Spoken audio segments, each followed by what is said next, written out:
mexicano, Acapulco, 16 de mayo de 1917, Ciudad de México, 7 de enero de 1986. Fue un escritor, guionista y fotógrafo mexicano perteneciente a la generación del 52. Es considerado uno de los escritores hispanoamericanos más importantes del siglo XX. Su reputación se asienta en dos de sus tres obras narrativas: el libro de cuentos El llano en llamas, publicada en 1953, y su novela Pedro Páramo, publicada en 1955. En sus obras se presenta una combinación de realidad y fantasía, cuya acción se desarrolla en escenarios rurales y posteriores a la Revolución Mexicana. Caracterizado como una niña de México, Rulfo se reconocía como un individuo introvertido, tímido y enigmático. Era silencioso, realista, celoso de su intimidad, crítico y creativo. Sus historias evidencian los aportes a la literatura hispanoamericana y mundial. En ellas se muestran tradiciones cristianas e indígenas pertenecientes a diversas situaciones socioeconómicas de pueblos con carencias, falta de oportunidades, soledad, guerra, formas de composición humana, relación entre la naturaleza y el hombre, ejemplos de relaciones entre el hombre y el mundo, relaciones concretas y medioambientales. Sus personajes representan y reflejan la tipicidad del lugar con sus grandes problemáticas socioculturales. Eso es todo, maestra. Muchas gracias. Buenos días, maestra. Hoy le vengo a hablar sobre el cuento Besando la Tierra del libro El Llano en Llamas. Este libro cuenta sobre cuatro amigos, Faustino, Melitón y Esteban, y el protagonista, que van de viaje platicando sobre el descontento con el gobierno y las características de un llano. En el viaje igual iba una gallina, que era la gallina de Esteban. El gobierno les había prometido a los cuatro amigos una tierra en donde pudieran cultivar y cerca de un río, pero al llegar a su tierra no era nada lo que les habían prometido, ya que era completamente seca, no había agua y todos los cultivos que cultivaban no se daban, se echaban a perder, por lo que al final del cuento los cuatro amigos deciden irse, ya que no podían producir nada en esas tierras. Buenas tardes, mi nombre es Ivone Vega Cruz, estudiante de tercer año en la telesecundaria Manuel Kant. Hoy vengo a recomendarles el libro del Llano en Llamas, que es una de las obras más importantes de Juan Rulfo. Data de una serie de minicuentos que están basados en la época de la Revolución Mexicana, 17 para ser exactos. Esta obra nos cuenta algunos tipos de problemas que se vivían en aquellos tiempos, como por ejemplo el robo de tierras, la corrupción, las creencias, algunas enfermedades que la gente todavía no conocía y alguna que otra forma de cómo era la gente. Para este punto vamos a analizar que las historias nos dan como nos permiten entrarnos en un pequeño mundo. Hola, mi nombre es Elian y el día de hoy voy a hablar de un cuento que se llama El llano en llamas, sobre el capítulo La noche que lo dejaron solo. Y en este cuento habla sobre cómo los campesinos tenían que huir de las tiranías del ejército para poder sobrevivir, que en ese tiempo era la Revolución Mexicana. Hay un personaje principal que se llama Feliciano Ruelas, los personajes secundarios que son los tíos de Feliciano, llamados Tanis y Librado, y el teniente y los soldados. El resumen de este capítulo habla de cómo un campesino llamado Feliciano le tiende una trampa al teniente de los soldados junto con sus tíos, y los soldados estaban buscando a Feliciano y a sus tíos para hacerles pagar sobre la trampa que le habían tendido al teniente. Feliciano y sus tíos se escondían en una sierra y esa misma noche dejaron a Feliciano solo, y cuando amaneció Feliciano se dio cuenta de que la gente lo había visto dormir ahí y la gente le iba a decir a los soldados dónde estaba escondido él. Y esa misma mañana Feliciano comenzó a bajar una montaña, y cuando llegó a una barda de un corral se dio cuenta que su tío lo había traicionado porque su tío estaba sentado junto con los soldados, y entonces Feliciano tuvo que huir para que los soldados y su tío no lo atraparan.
Buenas tardes, maestro. Hoy le vengo a hablar sobre el libro Nos han dado la tierra. El libro nos habla sobre 4 campesinos, que es Melitón, Esteban, Faustino y el narrador. En el camino por el llano, en horas de camino, recuerdan que el delegado fue quien les otorgó esa tierra. Al momento de llegar con el delegado, empiezan a discutir porque querían ellos otra tierra, que no querían el llano, pero el delegado les dijo que era muy buena tierra, que es muy buen lugar para hacer sus actividades, podría decirse. La tierra del llano es un lugar seco, sin nada de nada, no hay ni animales, nada de naturaleza casi, casi como un desierto. No podrán encontrar ellos ni una gota de agua para sus cultivos. Rumbo al llano llegan al lugar llamado Las Vegas. Las Vegas es un lugar donde, pues podría decirse que antes de llegar en el llano, pero se dan cuenta que Esteban llevaba una gallina, pero la gallina le habían dicho que de dónde se la había rateado, dónde se la había robado. Pero en realidad dijo Esteban que era de él porque no le gustaba dejarla muchos días y no había nadie que le diera de comer. En eso siguen con su camino hasta llegar al llano y se dan cuenta que es un lugar. Buenas tardes, maestra. Hoy le vengo a hablar del libro Llano en Llamas de Juan Rulfo. Este libro tiene varios cuentos en sí y del que hoy yo le voy a hablar es del cuento Nos han dado la tierra. Este cuento consiste en 4 amigos, bueno, 4 personas que van de un pueblo a otro pueblo, que van más de 20 horas caminando en pleno sol, sin ninguna sombra, sin nada donde ponerse para relajar o retomar fuerzas. Entonces, este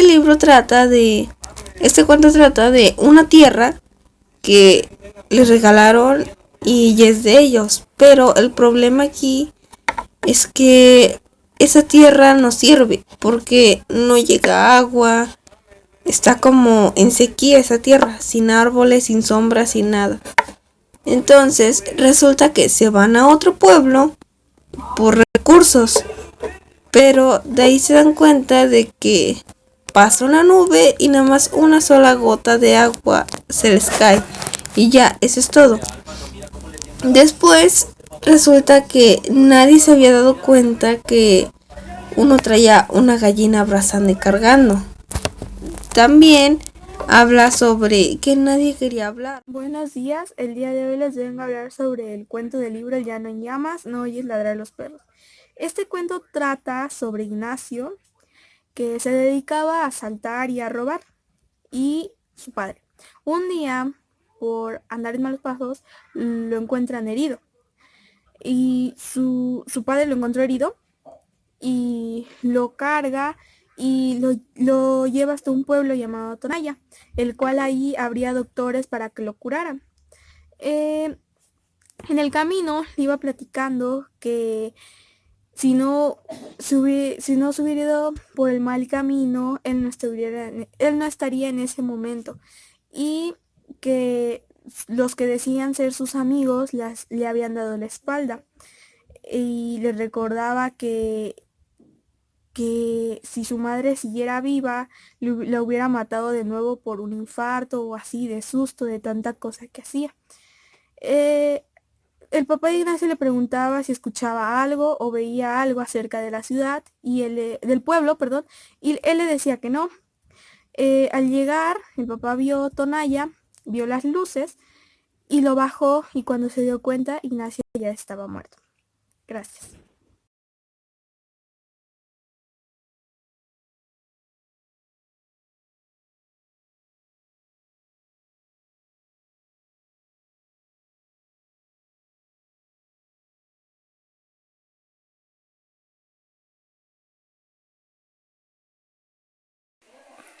Paso del Norte. El cuento habla de un hijo que fue a pedirle un favor a su padre, que era que cuidara a su familia. Él se iría al norte ya que con su trabajo, que era de merca de puercos, no conseguía para comer, ya que no le daba. Entonces, el padre primero le decía que no, que con ellos tuvo suficiente, pero el hijo le decía que no, que ellos nunca los cuidó, que nada más los tuvo por tener. Dice también que cuando le trajo a su esposa, la tránsito, su padre la malmiró y no la aceptaba y empezó a hablar cosas malas de ella. Entonces por eso nunca más se la trajo y por eso mejor se fue de su casa.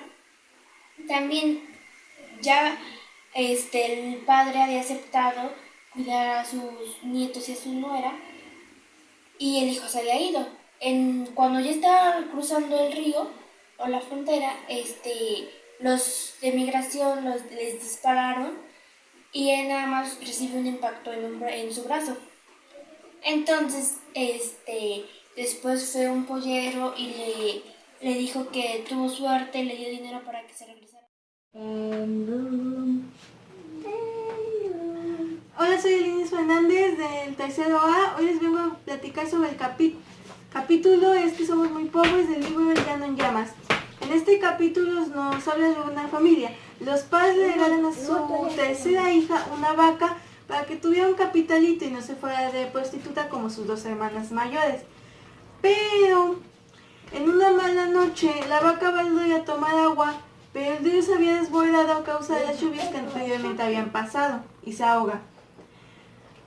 La familia no sabía que su única esperanza de que su hija siguiera con el capitalito es que el becerro hubiera sobrevivido y no hubiera ido detrás de su madre a ahogarse en el río. Eso es todo. Buenas tardes, a mí me tocó hablar de Anacleto Morones, el último cuento del Llano en Llamas. Este trata sobre Lucas Locantero, quien es visitado por 10 mujeres, las cuales le van a hablar sobre Anacleto Morones para llevárselo a Mula para hacer un culto religioso sobre él. A Lucas Locantero no le agrada la idea, por el cual decide hacer un plan para que ellas jamás vuelvan a molestarlo, el cual es decirle sus verdades sobre Anacleto Morones. Ellas lo creían un santo cuando en realidad era un mentiroso. Cada una de estas mujeres les va contando sus experiencias con él y él se las va desmintiendo, lo que provoca que estas mujeres se enfaden y ya no quieran regresar. La última en irse es Francisca, la cual le revela que salía con Anacleto Morones. Lo que no sabe, lo que nunca se enteró ninguna mujer es de que Lucas Locantero mató a Anacleto Morones porque él, como un mentiroso, era al final del cuento, nos revela que él fue el que mató a Lucas Locantero porque él, como un mentiroso, se quería marchar de ahí ya que su nombre estaba muy manchado y no quería que las demás supieran su verdad. Entonces, después de esto, Lucas Locantero le pregunta que qué va a pasar de ella y su hija, los cuales estaban juntos, y Anacleto Morones les dice que volverá por ellos, pero Lucas Locantero sabía que era mentira. Entonces, en un arrebato de coraje, él lo asesina y lo entierra. Y Pancha, al final del cuento, le ayuda a enterrar a Lucas Locantero, le ayuda a enterrar a Lucas Locantero a Anacleto Morones, sin que ella se